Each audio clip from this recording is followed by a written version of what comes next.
નારદજી આવ્યા વીણા વગાડતા વગાડતા, પણ આજે એની હાલમાં કંઈક થોડોક જુદારો હતો. અભિમાના હોય ને, જેનામાં અભિમાન હોય ને, એની હાલ બદલી જાય. ભગવાને લક્ષ્મીજીની સામે જોયું અને કીધું કે આવ્યા દેવર્ષિ, તો કે આ પ્રભુ ધ્યાન રાખજો જરા, ચિંતા ન કરે, એનું સારું થાય એવું જ કરીશ.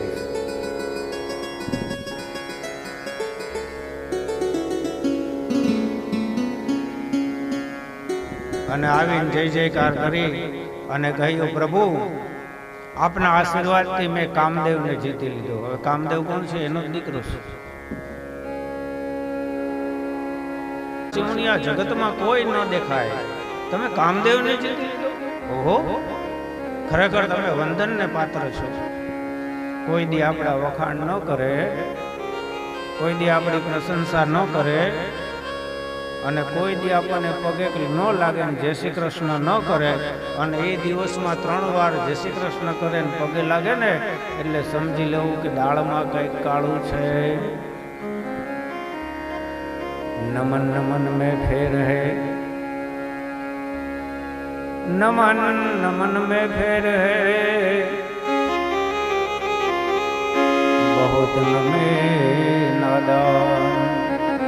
જય શ્રી કૃષ્ણ, જય શ્રી કૃષ્ણ, જય શ્રી કૃષ્ણ. કોઈ દી બોલાવે નહીં હો, રામ રામ ન કરે હામાં મળે તો, અને એને આપણા ઉપર ભાવ ઉભરાઈ જાય. જુઓ તમે, હે પગમાં પડી જાય રામ રામ. ઓ તમે તો ઘણા દિવસ ડાયો તો અમને ખબર છે ભાઈ. નમન નમન મેં ફેર હે, અને બહુત નમે નાદાન. આજે વિષ્ણુ ભગવાને બહુ વખાણ કર્યા નારદજીના. નારદજી તમે તો ધન્ય છો, ધન્ય. તમે કામદેવને જીતી લીધો. વાહ ભાઈ વાહ. ફૂલાવવા માંડ્યા અને નીકળાયા બીજા બધા દેવોને કહેવા માટે. પણ વિષ્ણુ ભગવાને વિચાર કર્યો કે આહા, મારો ભગત સમજતો નથી, અને એમ વિચારે છે કે આ બધું મારાથી થયું છે, એ તો એના માટે અધોગતિ છે. આ હું કરું એ જ અજ્ઞાનતા, આ હું કરું આ એ જ અજ્ઞાનતા, સકટનો ભાર જેમ સ્વાન તાણે. ગાડાને જે કૂતરું આવેલું જતું હોય ને એમ વિચારે કે ગાડાનો ભાર મારી ઉપર છે. આ એવું થયું ભાઈ. આ જે કઈ જગતમાં થઈ રહ્યું છે, આપણા ગામમાં થઈ રહ્યું છે, આ સ્થાનમાં થઈ રહ્યું છે, એમાં આપણું કઈ ગજું નથી કે આપણે પૂરું કરી શકીએ. આપણી શક્તિ કેટલી ને આપણી વાત કેટલી. આ તો મારો ભોળિયો નાથ બધું પૂરું કરે ભાઈ. ભોળાનાથના કામ ભોળાનાથ પૂરા કરે, કુળદેવીના કામ કુળદેવી પૂરા કરે. આપણને તો નિમિત્ત બનાવ્યા છે, અને એમાં આપણે ભગવાનનું નામ ભજી લેવાનું છે. બસ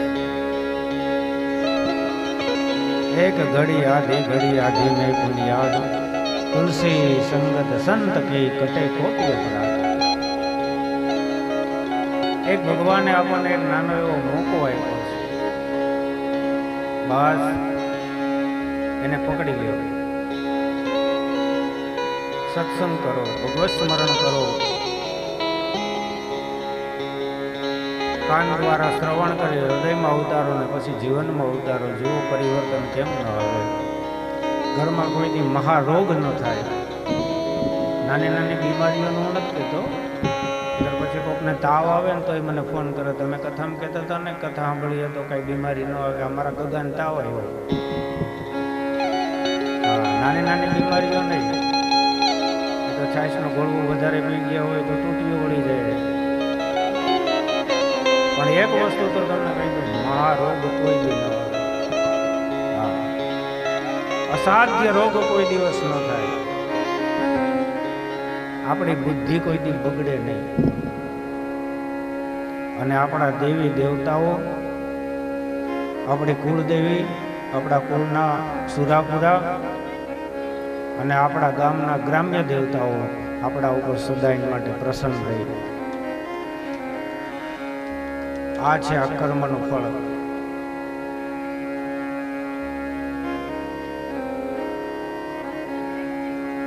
આ છે એમની શક્તિ. એટલે વિષ્ણુ ભગવાને વિચાર કર્યો કે આને અભિમાન આવી ગયું, દેવી શું કરું? તો કે પ્રભુ ગમે એમ તો આપણો છે ને, માનો પ્રેમ અદ્ભુત હોય છે. બાપા હજી કદાચ કઠણ હોય પણ માં છે ને એનું હૃદય ભગવાને બહુ કોમળ આપ્યું છે.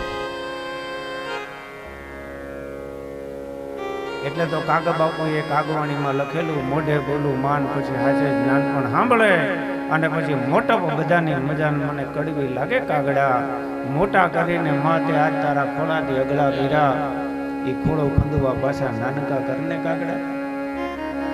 આપણે કોઈ પણ ને પૂછીએ કે ભાઈ તમને નાના હતા ત્યારે બહુ મજા આવતી હતી કે હવે મોટા થયા પછી મજા આવે? તો 99% લોકો એમ કહેશે કે દાદા અમે નાના હતા ને તે બહુ સારું હતું. હે કોઈ ઉપાધિ નહીં, કોઈ ટેન્શન નહીં, કાંઈ લેવા નહીં દેવા, હે હાવ નિખાલસ જીવન હતું.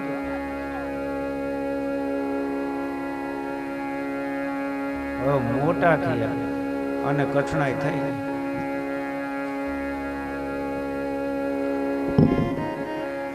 આ જગતમાં જેટલા મોટા થયા ને એ બધા હલવાઈ ગયા. હા, એવા હલવાના દીકરા એવા કે નીકળી શકે. નીકળવા જાય ને તો છોકરા એના પગ પકડીને બેઠા હોય, બાપા તમે નહીં જતા, માં તમે નહીં જતા.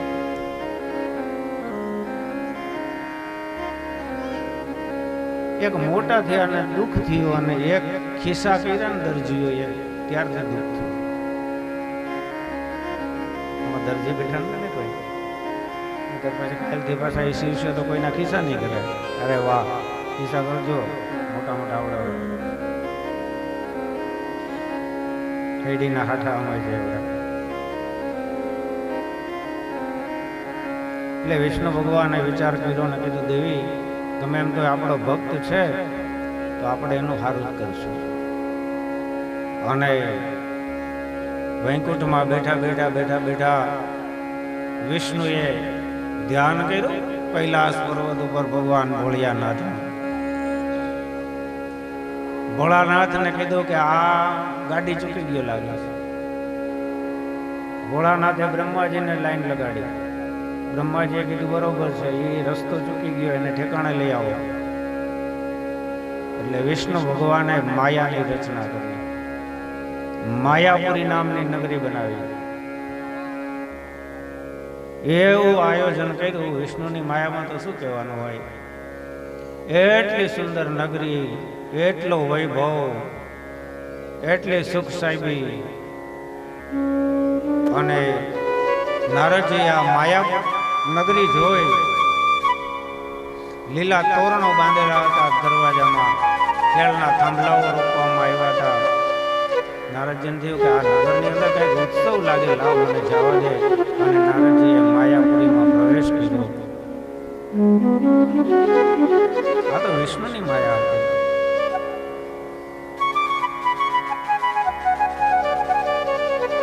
માયાવી નગરીમાં નારદજીનું આગમન. શીલ નિધિ નામનો રાજા આ માયા નગરીનો રાજા બનાવવામાં આવેલો. નારદજીને આવેલા જોઈને સ્વયં રાજા દોડ્યો એનું સ્વાગત કરવા માટે. પધારો પધારો દેવર્ષિ, અમારી આ નગરીમાં તમારું સ્વાગત છે. પ્રવેશ કરાયો. સોનાના સિંહાસન ઉપર નારદજીને બેસાડ્યા. શ્રીમતી નામની આ રાજાની એક રાજકુંવરી હતી, અત્યંત દેખાવડી, અત્યંત સુંદર.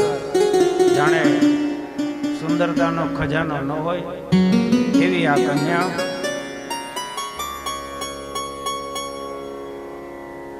નારદજીને એમાં મોહ થઈ ગયો. અને રાજાએ નારદજીનું સ્વાગત કરી સિંહાસન ઉપર બેસાડી અને પોતાની જે માયાવી રાજકુમારી હતી ને એને નારદજી પાસે લઈ ગયા.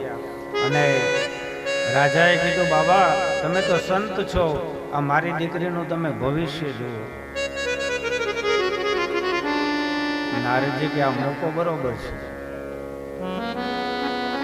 અને નારદજીએ ભવિષ્ય જોયું. તમારી આ દીકરી સંસ્કારી થશે, તમારી દીકરીનું આ જગતમાં નામ થશે,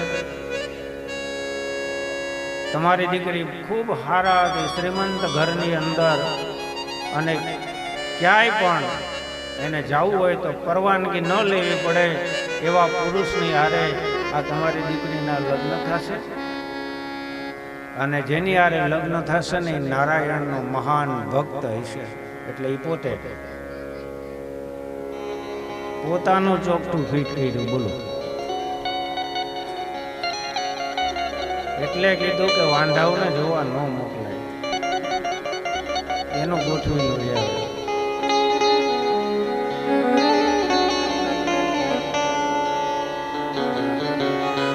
રાજાએ કીધું તો તમારા જેવા ગુણવાન સુંદર અને વિષ્ણુના બીજા તો કોણ સેવકો હોય, આપ જ છો.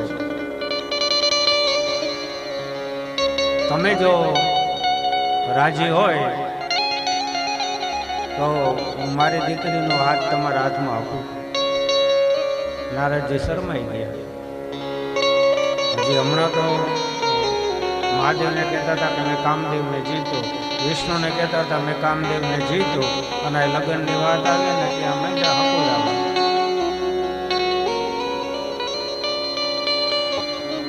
ચડ્ડી પહેરતા ન આવડતું હોય એવા નાના નાના છોકરાને પૂછો કે લગ્ન કરવા તો મારો દીકરો એ શરમાઈ જાય. બોલો, આ છે માયા. અદભુત છે.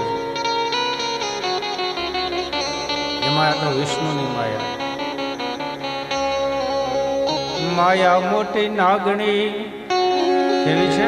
સંતોએ કેવું કીધી? માયાને નાગણી. માયા મોટી નાગણી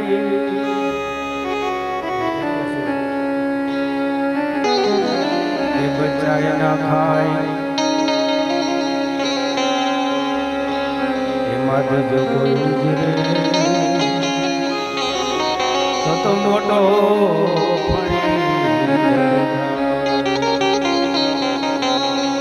આ માયા મોટી નાગણી બચાય ના ખાય, આયમાં જો કોઈ ઉજરે તો મોટો ફણી. સંતોએ માયાના નાગણી સ્વરૂપે બતાવી. આ તો બધા ખેડૂત છો ખ્યાલ હશે કે નાગણી જ્યારે એના બચ્ચાનો જન્મ આપે ને ભૂખી થાય ને તો એના બચ્ચા એ ખાઈ જાય. એ માયા પોતાના જ બચ્ચાને ખાઈ જાય. હવે 10-15 નાના નાના બચુલિયા હોય એમાંથી એકાદો છટકે તો મોટો ફણીધર થાય. જુનાગઢનો નરસિંહ મહેતો છટકી ગયો, મીરાબાઈ છટકી ગઈ, સુખદેવજી મહારાજ છટકી ગયા. આ બધા મોટા ફણીધર થઈ ગયા. બાકી માયાના ફંદામાંથી બચવું બહુ મુશ્કેલ છે. અને નારદજી આજે માયાના ફંદામાં આવી ગયા.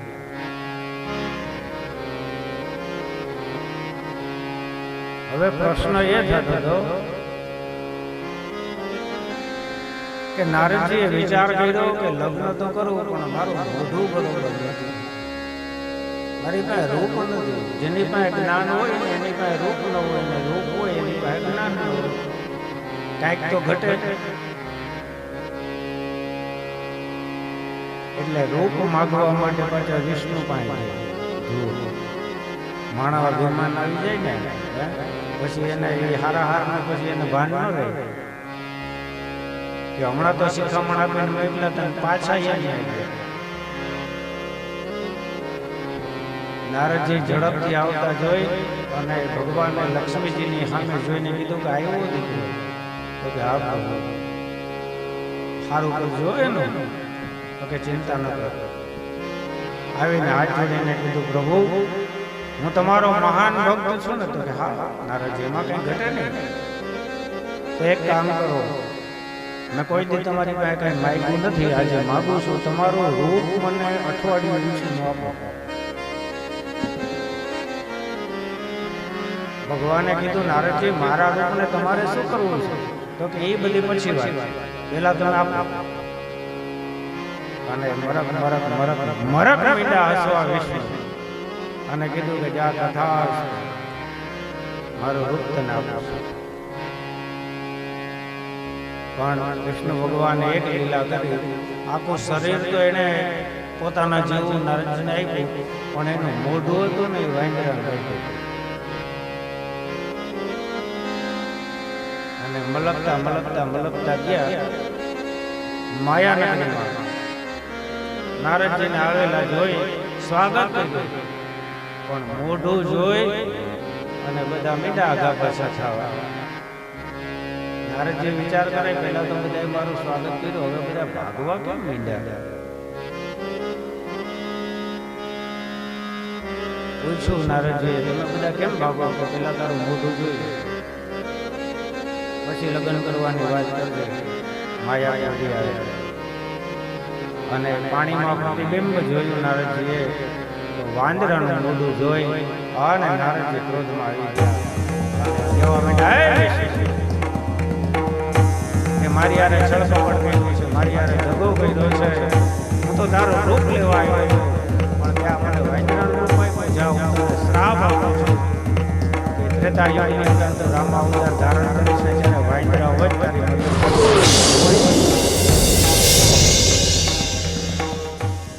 અને જ્યારે રામ અવતાર થયો ને ત્યારે ખરેખર વાંદરાઓ જ રામની મદદ થયા, ત્યારે માણસ નઈડો તો એના દાખલા છે, મદદરૂપ દાખલા નથી.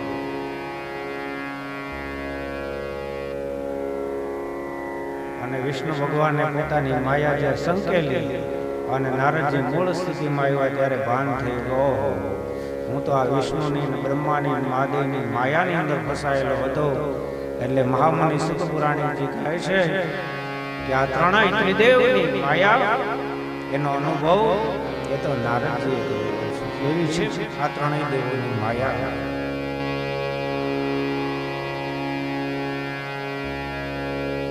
આ બાજુ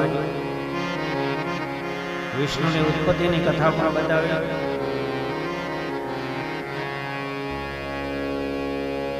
જ્યારે આદ્ય શક્તિ જગદંબા રાજરાજેશ્વરી માં ભગવતી,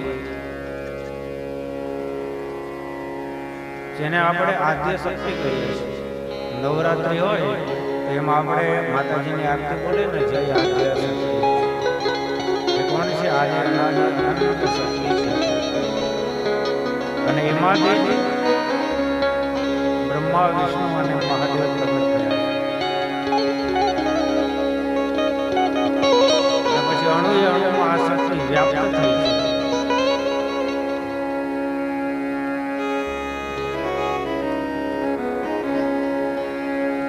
એક વાર વિષ્ણુ ભગવાન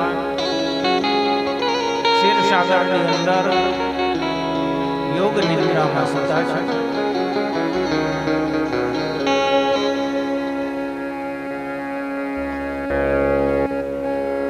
ભગવાન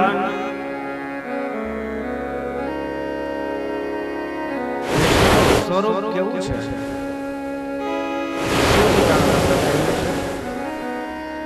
ક્ષીરસાગરની અંદર શ્રી હરિનારાયણ રૂપક કેવું લાગે છે?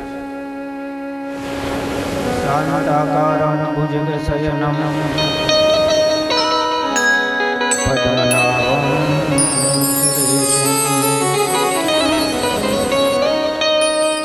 વિશ્વાધારમ ગગનસદૃશમ મેઘવર્ણમ શુભાંગમ લક્ષ્મીકાંતમ કમલનયનમ યોગભીર્ધ્યાનગમ્યમ વંદે વિષ્ણુ ભવભયહરણમ સર્વલોકૈકનાથમ. ભગવાનનું સ્વરૂપ કેવું છે વિષ્ણુનું? શાંતાકારમ, શાંત સ્વરૂપ. અને જે માણસ શાંત હોય એ જ સર્જન કરી શકે. શાંત હોય ને સર્જન કરી શકે. ઉતાવળો બગાડે પણ શાંતિ કેવી છે વિષ્ણુની? પોતાની નિજી શાંતિ છે. ઉછીને લઈ આવેલી. હિમાલયમાં વ્યા જાય, ગુફામાં બેસી જાય અને પછી આપણે વિચાર કરીએ કે કેવી શાંતિ છે, પણ એ શાંતિ આપણી નથી. એ તો હિમાલયની શાંતિ છે. આપણી શાંતિ તો બીચ બજાર, કુટુંબ, પરિવાર, સગા વાલા, પાડોશી એ બધાની વચ્ચે આપણે શાંત રહી શકીએ છીએ. જો રહી શકતા હોય તો એ આપણી શાંતિ છે. બાકી તો ઉછીને લઈ આવેલી શાંતિ. ઘરમાં કોઈ બોલવા જ ન દે કે તું મૂંગો રે,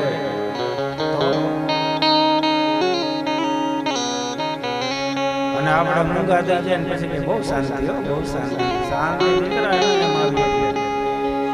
બાકી ખટગડાટ અંદર ઘણો બધો પડે છે.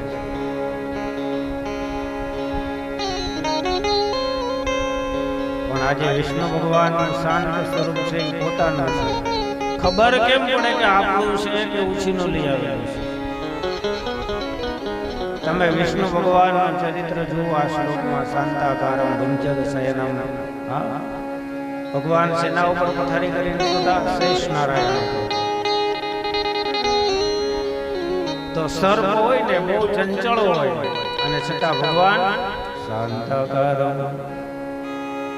એની તો પથારી કરીને ભગવાન સુતા. એનાથી એક ડગલું આગળ વધીએ તો ક્યાં સુતા? ક્ષીરસાગરમાં, પાણી ઉપર. સર્પ કરતા પાણી વધારે ચંચળ હોય છે અને છતાંય પણ ભગવાન કેવા છે? શાંતાકારમ. એનાથી એક ડગલું આગળ વધીએ તો ચરણ સેવા કોણ કરે? લક્ષ્મીજી. સર્પ અને પાણી કરતા પણ લક્ષ્મી ચંચળ છે. એને સંસ્કૃતમાં મનપગામિની કહ્યું છે.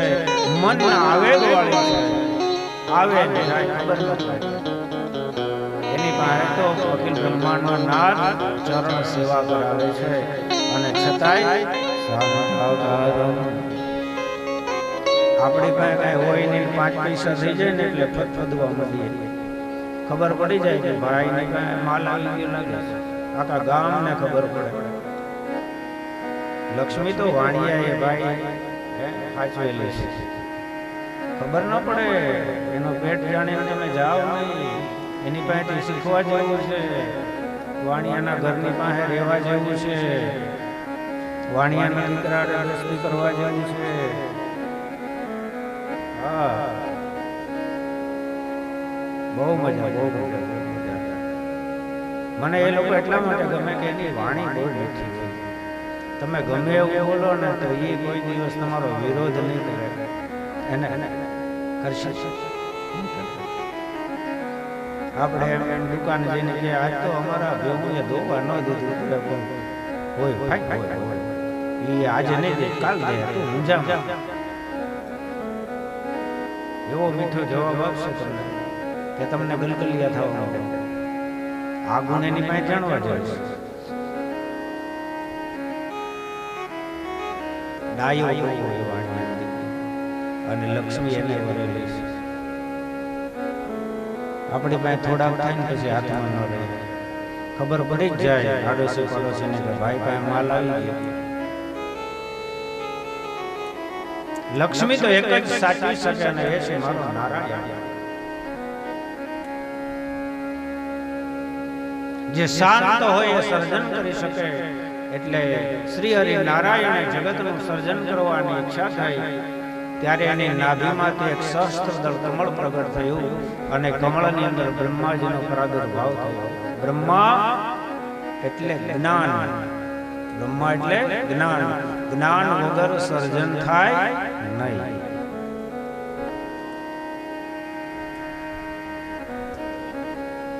હજારો વર્ષ સુધી બ્રહ્માજીએ તપસ્યા કરી.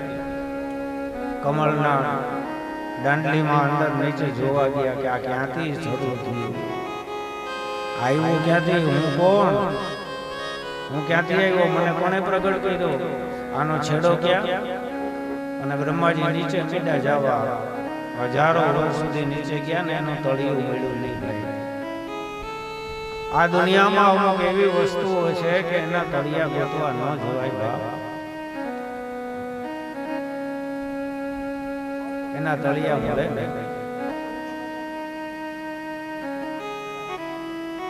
કમળના આસન ઉપર બેસીને હજારો વર્ષ સુધી તપસ્યા કરી. વિષ્ણુ ભગવાને આદેશ આપ્યો, બ્રહ્મન જગતનું સર્જન કરો.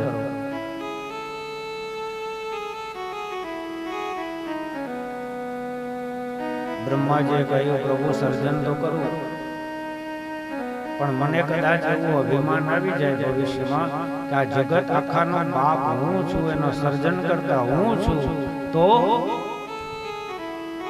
એ અભિમાન આવી જાય તો શું કરું? અને ત્યારે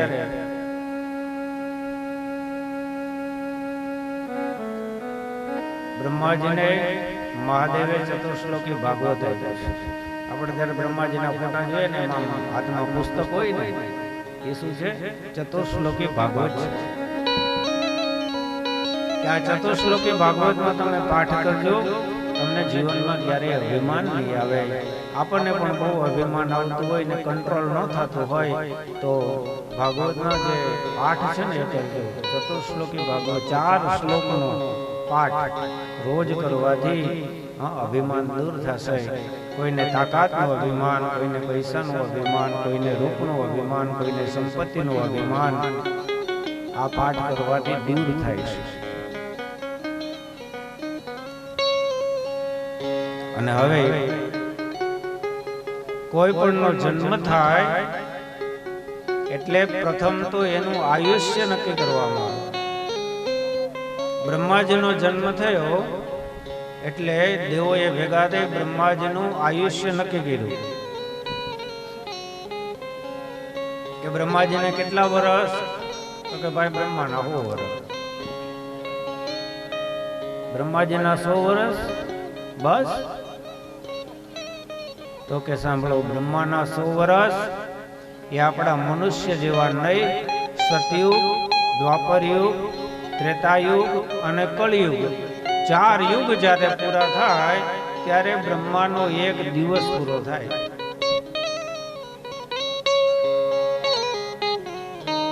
સવારે સૂર્ય ઉગે ને આથમે ત્યાં સુધીમાં 4 યુગની ચોકડી પૂરી થઈ ગઈ હોય. રાત્રિ પણ એટલી જ. એટલે બ્રહ્માના 24 કલાકની અંદર મારા અને તમારા કરોડો જન્મ થઈ જાય. કેટલા કરોડો જન્મ?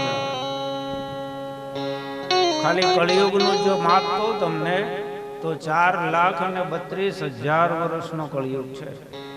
કેટલા? 4,32,000 વર્ષનો કળિયુગ છે. એમાંથી કળિયુગનું અત્યારે પ્રથમ ચરણ ચાલે છે.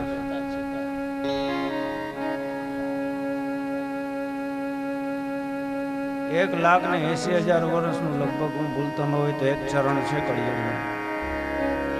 એટલે કળિયુગ હજી ઘોડિયામાંથી પાપા પગલી કરે છે. કળિયુગની શરૂઆત ક્યારથી થઈ?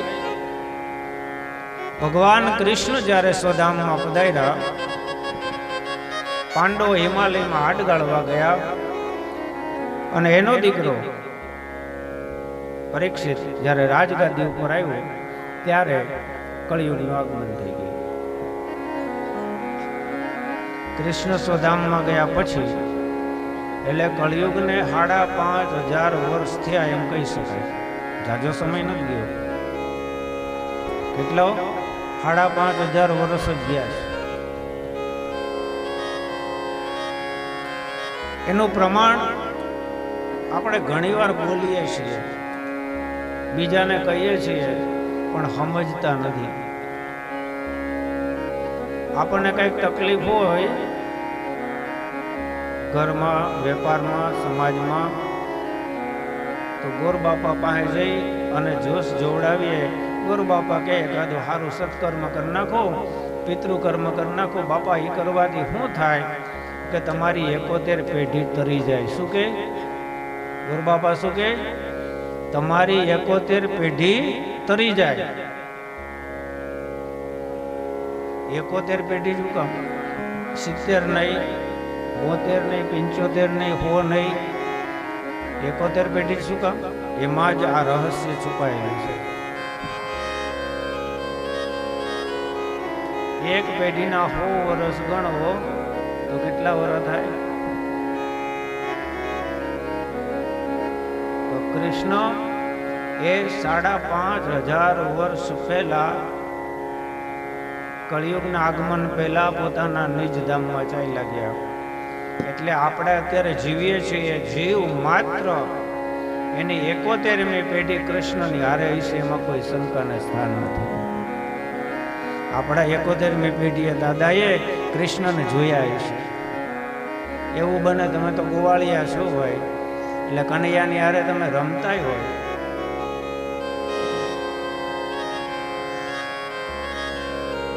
એની હારે આંબલી પીપળી રમતા હોય, હે? સંભવ છે.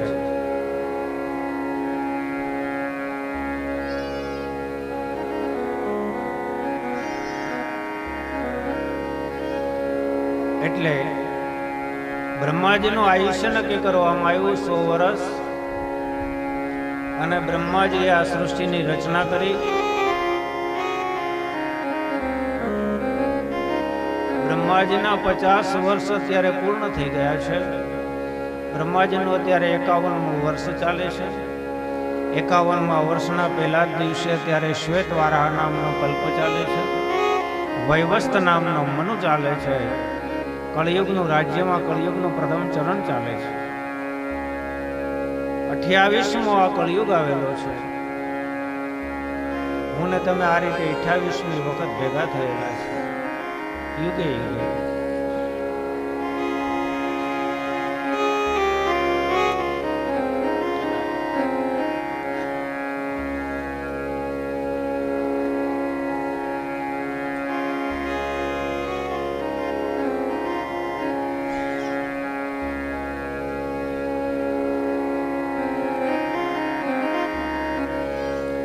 નમઃ શિવાય, નમઃ શિવાય, નમઃ શિવાય.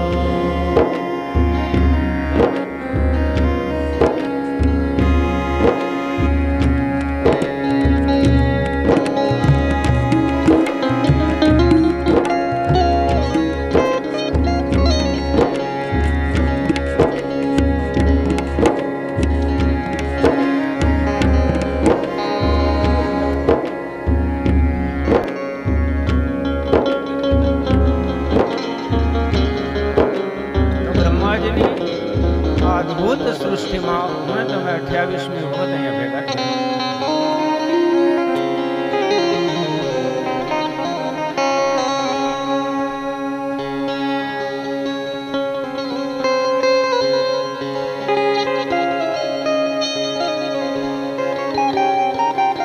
પ્રથમ 4 મંત્ર કુમારોને બનાવ્યા.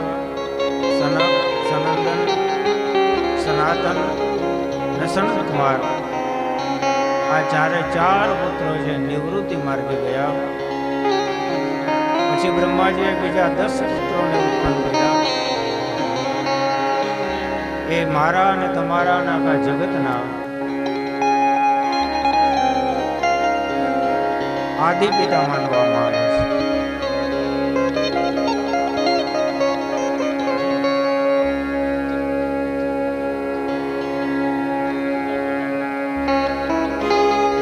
દસ માનસ પુત્રોને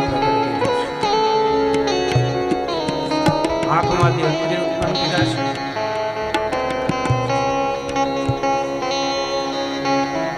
મનમાંથી મરીચી, મુખમાં મોઢામાંથી અંગીરસ,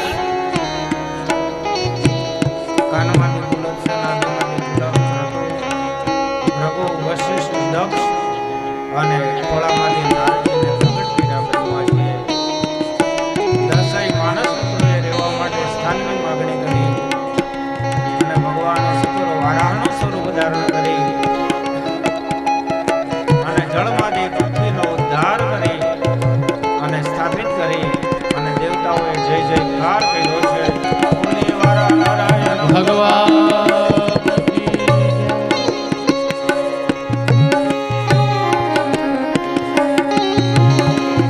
આવો મિલ ગાય શિવ શિવ ગાય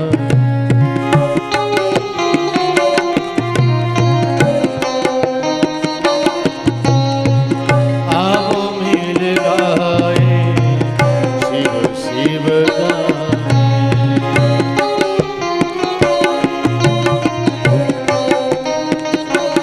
રબારી સમાજવાળા નમ શિવાય નમ શિવાય ગણોદ મઠના ભુવાતા શ્રી કરાતા અહીંયા પધાર્યા છે. રબારી સમાજના ધર્મગુરુ, એમના તાળીઓના ગણગણાટથી આપણે સ્વાગત કરીએ છીએ. બોલીએ ગુરુદેવ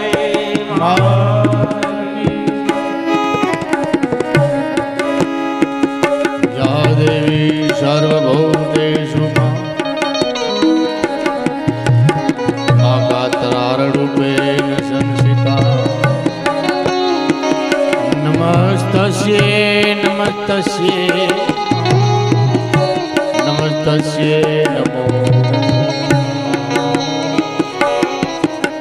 ગણોદ મઠના ભુવાતા શ્રી શાસ્ત્રી બંધુભાઈ મુખ્ય યજમાનના બધાના સાલો ડાળીને સ્વાગત કરશે.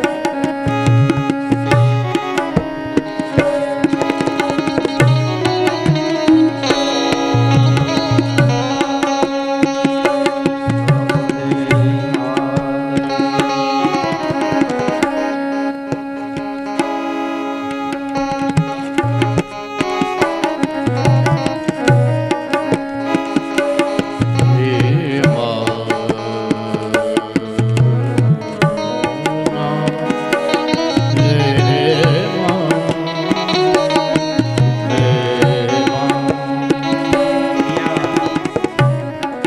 અમારા બ્રહ્મ સમાજના પરમ મિત્ર એવા મેહુલદા અહીંયા પધાર્યા છે. તો યજમાન આ મેહુલદાનું પણ પુણ્યને પુણ્ય કાપડી દઈ સ્વાગત કરે છે. બોલીએ પરશુરામજી મહારાજ રાજ કી જય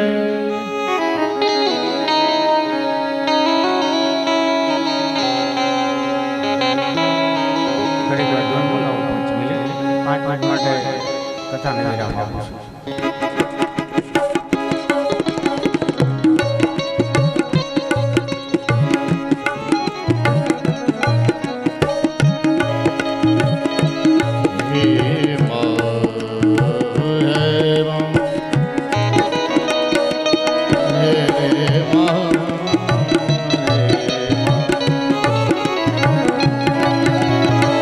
મારી ચિંતા વિઘ્ન વિનાશની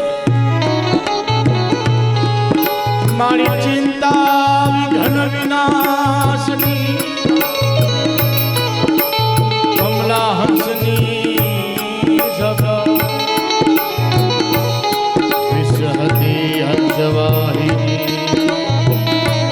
મારી માતા દેશ અર્જ સુણીને અમૃતની હે ભગવતી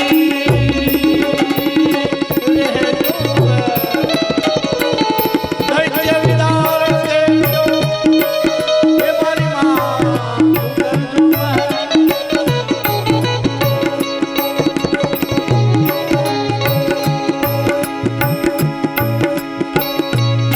જગ જનની માં હે જગદંબા હે જગ જનની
શક્તિ માં દે દે મને ભક્તિ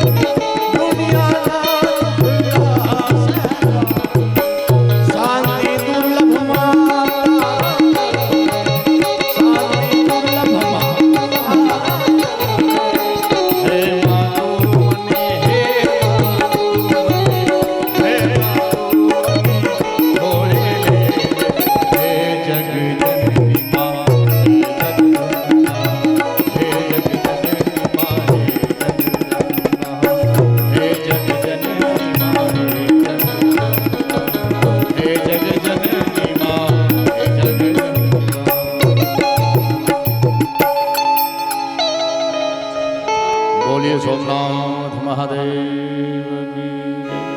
કુળદેવી માત કી જય. दयालु जिसे देते हैं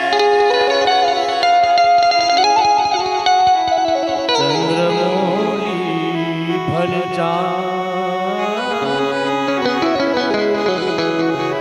दयालु जिसे देते हैं चंद्रमौली फल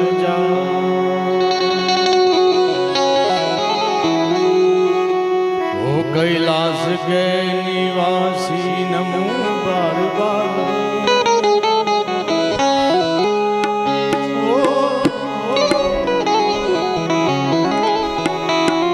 कैलाश के निवासी नमो बार बार आयो शरण तिहारे बोले तारे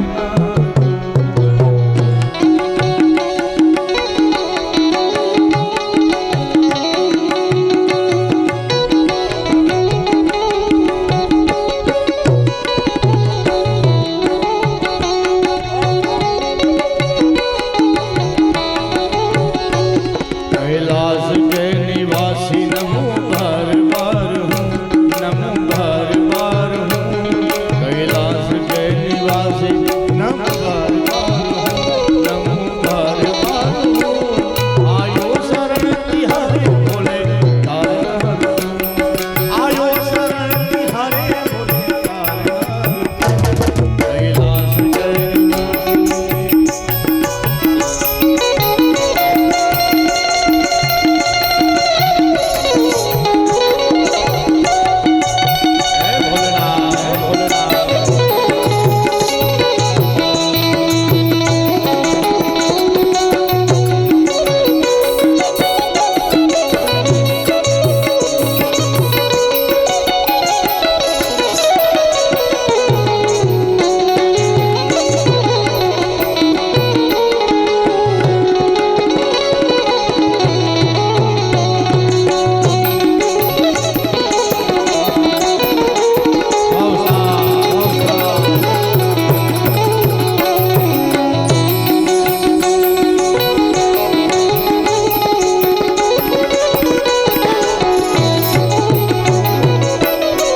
क्या क्या नहीं दिया हम क्या प्रमाण करें